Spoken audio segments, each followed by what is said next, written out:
about Africa using the opportunity, though it could be in a bad situation, whether they can generate revenue by selling the assets in terms of oil and gas.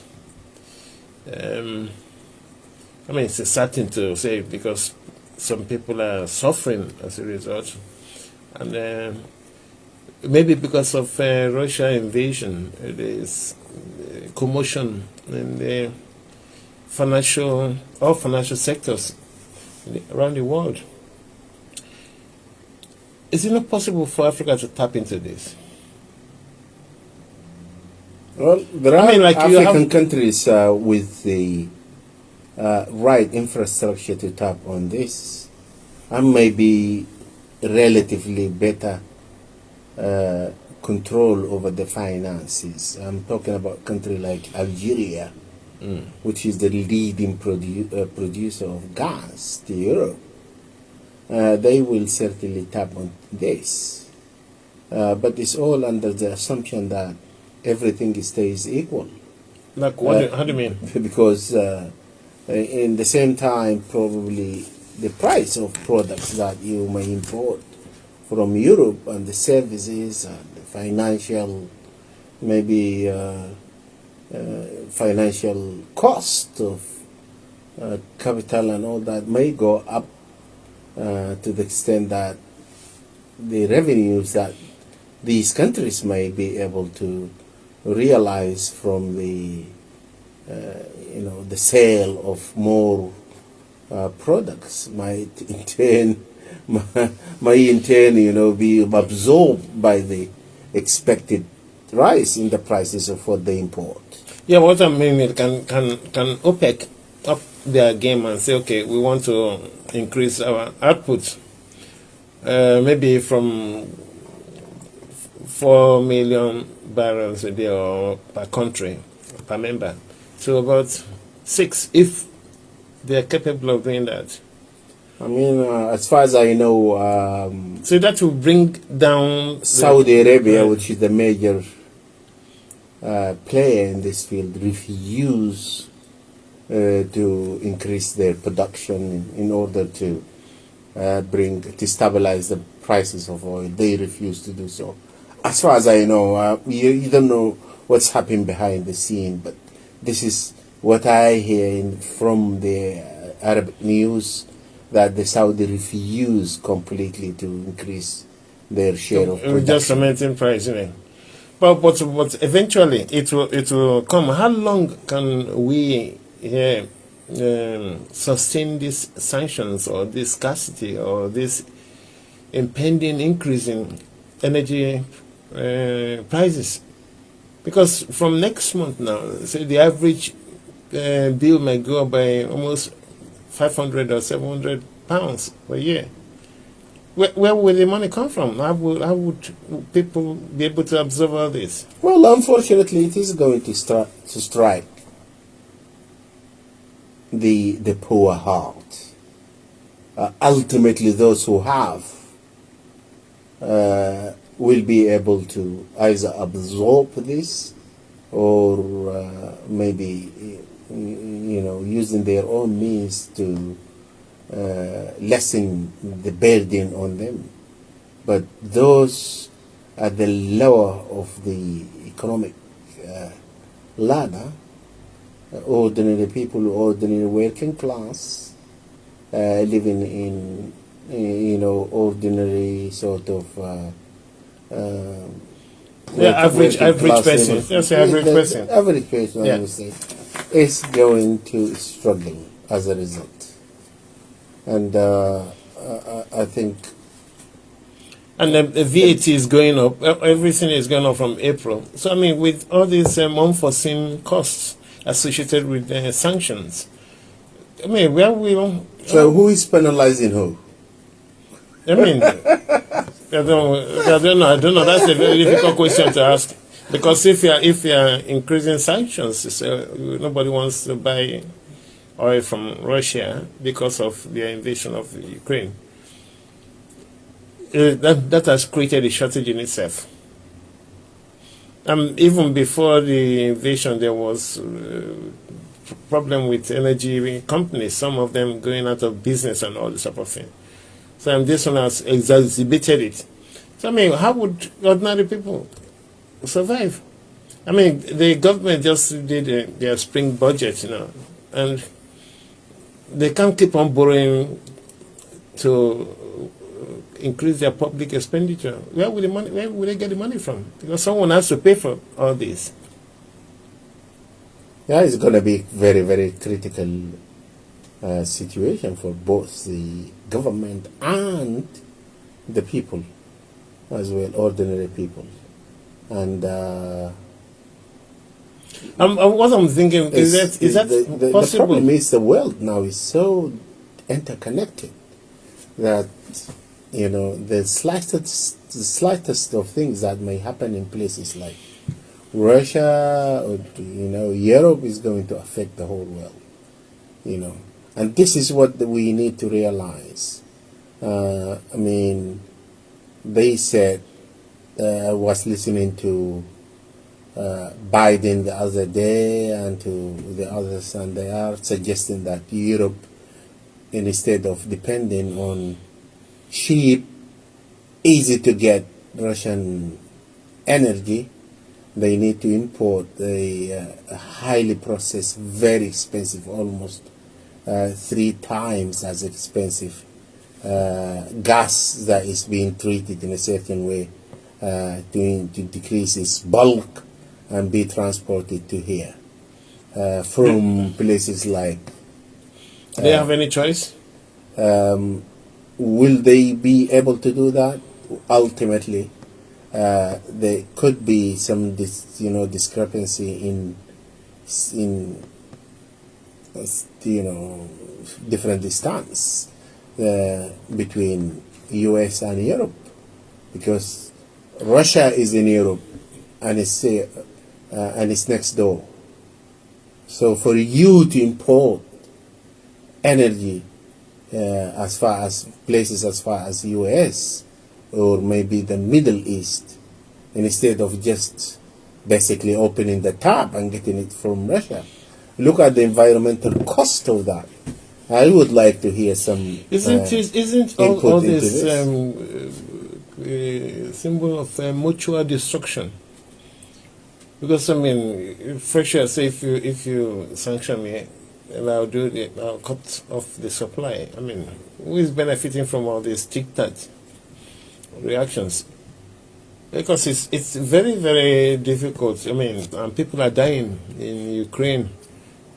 So why not look for peace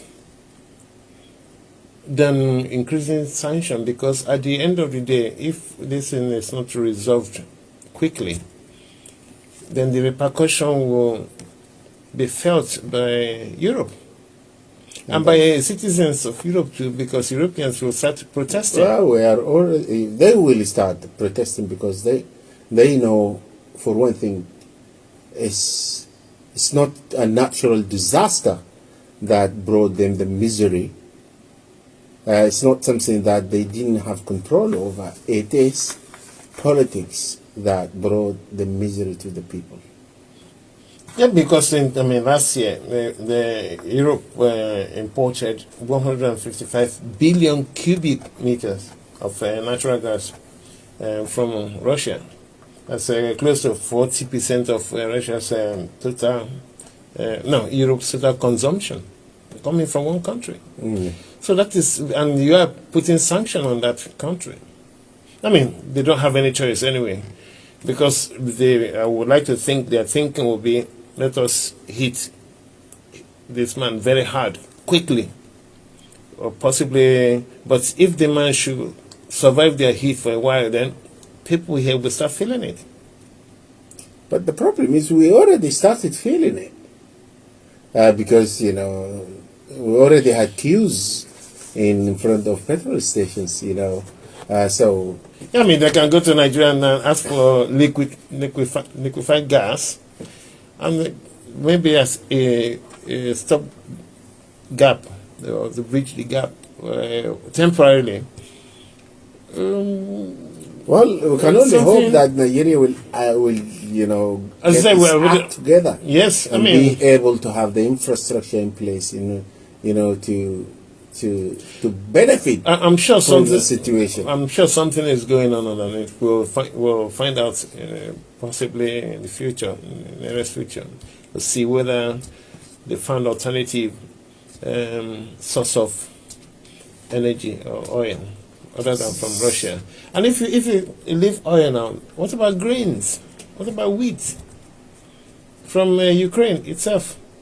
Yeah. you So can- Ukraine will never recover from this bombardment, maybe till another 3 years. So there will be a shortage of, or the cost of bread will go up, the cost of flour, the price of flour, will go up, the price of bread will go up, and all this. So by the sound of it, everybody is losing. The Ukrainians are the biggest losers, obviously. The Russians are losers because with all this embargo going against them. And we here are suffering, the Europeans also are suffering.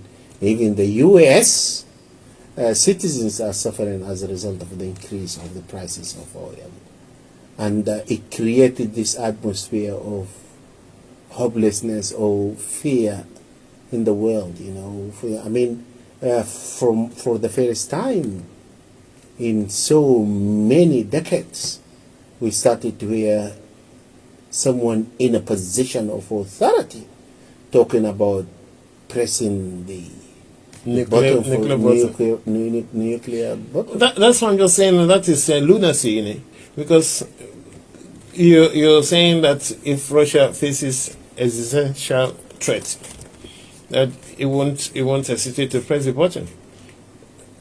I mean, is that what he believes himself that Russia is facing, or is something that he has forced on Russia? So if an individual can, that's why I say the man is a very dangerous man. So if you're dealing with someone dangerous, you got to tread carefully. Because if he's going down, he wants everybody else to go down with him, just like Samson in the Bible, you know. I mean, sorry for the Christians, you know, comparison I'm making. But if he wants to, if you say, oh, I won't go down alone, I want the whole rest of the world to go down with me. I mean, to be honest with you, I don't like to think of the whole issue. But he said it. I mean, when he said it, he probably meant it. And he believed he could do it. I don't want to I hate this sort of propaganda and the politics that is usually trying to demonize someone, and the whole issue, complicated as it is, will be reduced to a matter of individual, like what we had in Syria, or there are always more complicated pictures than that. So I mean, is he using it as a threat, or is he using bluffing, or what?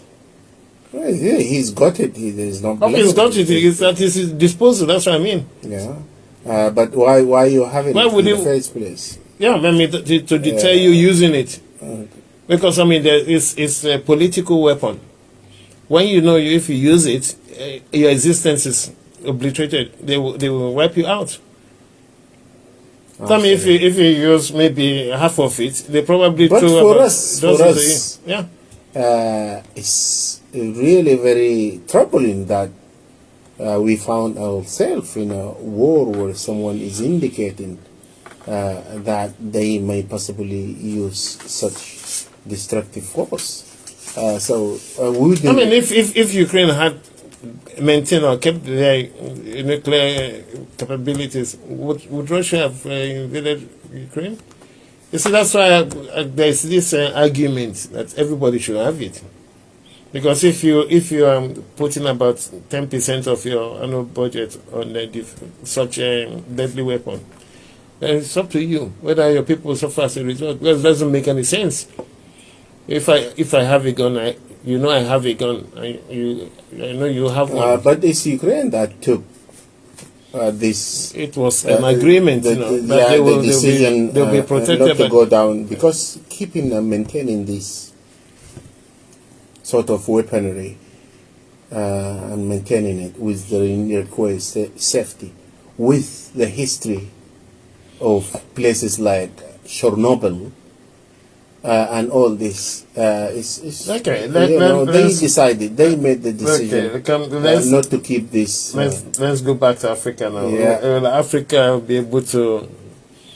I doubt it, CY. So I doubt it very much because the infrastructure is not in place, because the whole of the sector is just it's not well maintained. Yes, but if you have liquefied gas, you can transport it easily. You just, I mean, It's still the market is open. Yeah. I mean, if you ship your products and brought them to Rotterdam or where they are sold in the open market. I'm thinking of how it will affect me, you know. From next month, that's my problem now, because obviously my energy cost will go up. I mean, how would I survive that? You see? This one, we're not talking about short term, maybe 2 months or 3 months. It could last for another year. Or possibly. Yeah. Yeah. Yeah. Anyway, let's leave that alone. And the other one, before we go on the music, we were talking about that before, about the administration of criminal justice. Yeah. Whether you can arrest someone before you charge them. Okay. And you raised one issue. We've got Mariam on the line. We just would like to tell her that she should we'll be coming back to you in a bit, Mariam. Okay, if you can tell her. We'll come back to you, yeah. Okay, administration of justice. Unless, of course, I would have asked her if she wanted to contribute to what we are talking about. Presumably she's listening to us. I think she's prepared for... To speak. Administration of criminal justice. You mentioned that, okay, someone can effect an arrest if they believe or if they suspect that you are about to commit an offense. That is possibly one of the... I mean, we are into technicalities now because you're saying arrest. Yes. And... I mean, this with reference to what happened last week when the former governor of Anambra State, on his way, after handing over power, a few hours later, he was on his way to the United States, and he was arrested at the international airport in Lagos. And you were asking me, what offense did he commit? I mean, I said, I don't know. So ultimately, he's been charged. Yes. With what? With embezzlement of? Yes. I mean, I don't know. I mean, mismanagement of funds or whatever. But is that procedure correct? Under what? I mean, I'm not a police officer or this, but under what circumstance can someone charge you? I mean, you are free. They say nobody is. You ask me, did they read any charge to him? Why are they arresting him? I don't know how this thing happened, but it was stopped from traveling and kept under custody. Then, bail before investigation as to the charge. So I don't understand why they do that. But the problem, the difficulty is we don't know. What comes out on the media is that he's been stopped. But how would we know that actually he's already been charged? Because but that didn't. Obviously, you cannot come on the media and say, "Look, I'm going to charge so and so." But if they might have been there, but he sensed it and then tried to flee. And that's where it was stopped. A possibility, because we don't know the sequence of it. We probably will never know the sequence of okay, it. because it's like, what do you call it, an influential person. But there are other suspected criminals that were arrested and displayed or like to the public that these were suspects.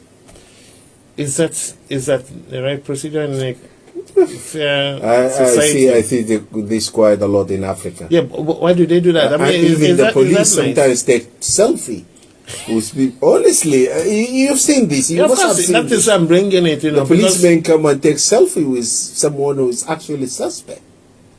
We've seen here that suspects being shipped around, and all this media and the cameras with flash, trying to approach the van that is bringing the suspects Exactly, yes. Just to capture the face and everything. So, but still, they don't even show. they don't put show, them in a but black they will mirror, have it. yeah. Yeah, they will have this when. But in Africa, when I'm in Africa, they give it to you free. Say, look at these are the suspects. You can take photograph and they splash it on the newspaper and everything. Does that not affect the case? The outcome of the case? Certainly, if the police But I mean, is what type now of treating you as if you've already been, condemned. Yeah. If you've already been found guilty, if the police is treating you like that, then this is probably going to undermine the whole investigative procedure, isn't it? Because I don't know. You should be treated as if you are innocent. Some of these policemen are lawyers. They know, but what do they still do it? See, sometimes it's for political reasons, and the police want to show that, look, you keep on accusing us of really not being competent, but we can show you now, the gang that has been terrorizing that area. We now got them, and those who committed the high-profile crime of maybe murdering a celebrity or something. Look, we got them now. And this is and they parade them. They parade them. What happens? Easy. Back in Africa, you will say, "I told you, it's all political," and then you will stand for the election next time and probably will win. Oh God! Anyway, we'll pray that we'll get it right one day, because I see these things and I keep on. I said, why do they do it? Even the Inspector General of Police has given them instruction not to do that again. But they keep on parading suspects, and as if, oh yes, we've got this thing.